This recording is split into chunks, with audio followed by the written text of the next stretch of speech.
Hi, I'm William Weller. I'm an orthopedic hand, wrist, elbow surgeon at Campbell Clinic. We're going to talk about broken wrist, also known as a distal radius fracture. So it's a very common injury. It's one of the most common surgeries I do. People usually sustain a fall of some type, injure the wrist, and they're put in a splint, and then they come from the ER to see me. We get x-rays, and we discuss activity level, and of course discuss the alignment of the break and whether the individual needs surgery, which is not always the case, versus we can treat them in some type of immobilization, cast, or splint. So treatment for a distal radius fracture varies. If luckily you don't have to undergo surgery, we usually immobilize you in some type of a splint. That can range anywhere from 4 to 6 weeks. After that, we get you out of the splint.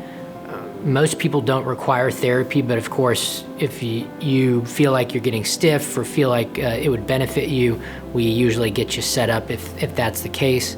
We usually do no heavy lifting with that wrist until the bone is healed, which can take anywhere from 10 to 12 weeks. After that point, we ease you back into activities. If you do heavy labor, the downtime is on average 3 to 4 months to recover from that.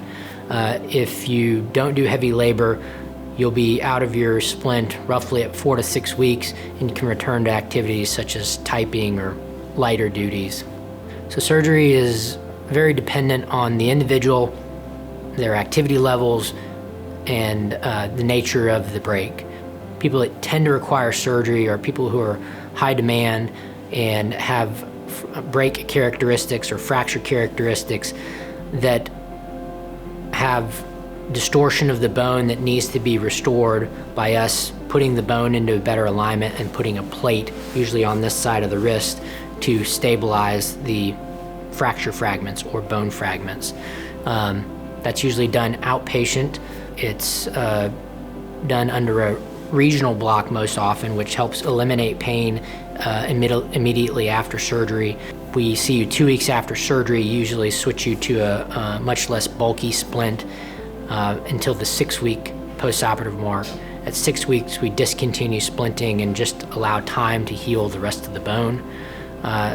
This is one of the most common surgeries I do, and people tend to do well after it, tend to be pretty satisfied with the outcomes. After a broken wrist that gets fixed with surgery, we tailor therapy to the individual. Some people are able to regain their motion quite easily and don't necessarily require therapy. Other individuals will get stiff, and we tend to employ therapy in those individuals to try to maximize their motion. After you sustain a broken wrist, we tend to get you out of your immobilization at the 6-week mark. At that point, if you don't require therapy, patients can do their own what's called home program and just work on stretching the wrist, usually by anchoring the wrist on a table, gently pushing it down to the point of stretching, and then trying to slowly progress that over the next several weeks. You can try to pull it back as well.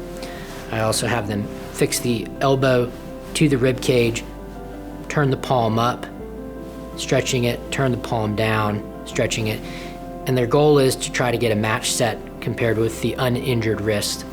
After the bone heals, which usually takes about 3 months, the bone is just as strong as it was before the break. You're not more likely to break that wrist in the future.